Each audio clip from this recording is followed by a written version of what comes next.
You want to direct your first film, whether it's a feature film or it's a short film. I think every director should start with a short film. This gives you the necessary experience you need. When you're able to manage 5 minutes or 10 minutes, or between 5 minutes to 15 minutes, I think you'll be able to manage 1 hour. Try and direct a short film first of all. It could be anything, it could be any kind of story, it could be anything. What this will help you do will be helping you bring your ideas to life.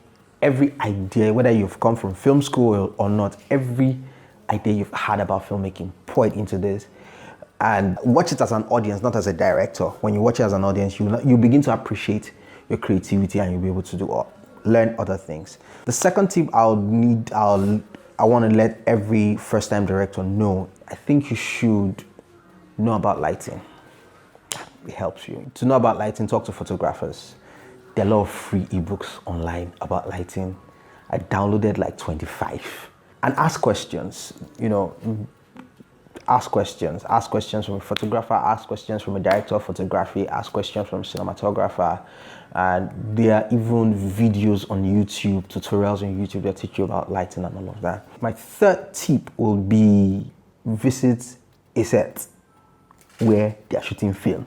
That way you get a first-hand experience on how a director works with actors, works with his technical crew, and works with his space. I remember for me when I started out, I learned a lot under Desmond Elliott. I learned a lot working with Victor Sanchez as a director. So you need to visit a set. It's very easy for us in Nigeria, as in, we're like this. Nobody will turn you back. All you just need to do is find a director or a producer or anybody and be polite in your approach. Okay, oh, this is me, or my name is this, I want to learn this, I want to learn this. Nobody will stop you from. You are going to learn. You're not going to take pictures with celebrities. Go and learn. Truthfully, that's what I'm telling you from my own experience. I wasn't carried away by superstars and all of that. For me, that was not the reason I was there. The reason I was there was I wanted to learn. I wanted to learn and I wanted to learn. So keep your head down and then visit a film set. Third thing I would need you to do is read a lot. Read as much as you can. Read on directing actors, read on working with equipment, read everything you can. When you read a lot, it prepares you for even the unexpected. I remember when we were filming Just Not Married. This was in 2016. The DJI Ronin just came out then. It was new technology. Everything I'd known about up until then was the Steadicam. Steadicam for follow shots and all of that. But DJI had just brought out this new product. It was called the Ronin and everybody was excited about it. Trust Nigerians. We bought it sharply. Even though we didn't know how to use it, we sharp bought it. My very good friend Asaf, who was also partner on it, had gone ahead to read about it.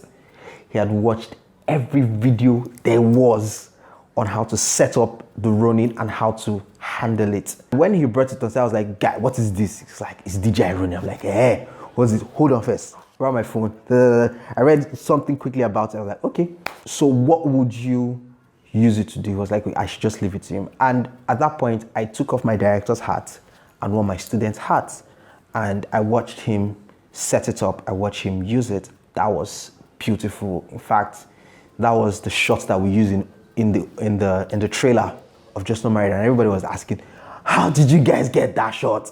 Like, it was the Ronin. Like, are you serious? I've not seen anybody use the Ronin like that before. You have to be an ever-ready student. Don't be afraid to learn something. And if someone on your set knows something more than you, just step back and let them do what they need to do and learn. That was how I learned about lenses. All the lenses that there is, by listening to directors of photography, engaging them in their conversations when they're talking, that if we had this kind of lens, this is what we would have been able to do. And I began to know about the names and all of that before, because really sometimes it might be difficult for you to find some of these articles, but people who have had experiences with these things will tell you about it, and soon and very soon you also have your own experience with these things. The fourth and final tip for me would be flexible. Be flexible. They say creatives are always very eccentric people. yeah, we're eccentric like that. But don't be rigid.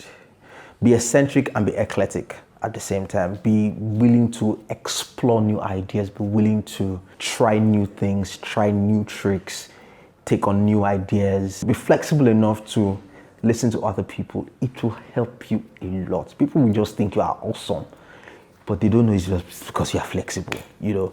Be flexible in your ideas, especially for those of you who are writer-directors, you know, because you wrote something the way it came to your head. You wrote it out, and that's the best way. You've seen it happen, and you insist on it. Sometimes it's not practicable. Being flexible also means you have to be practical. If the space does not allow you to do the things you need to do, you have to find new ways to do it. It will challenge your creativity rather, because you would always have an opportunity to innovate, you know. And filming in Nigeria gives you that challenge a lot.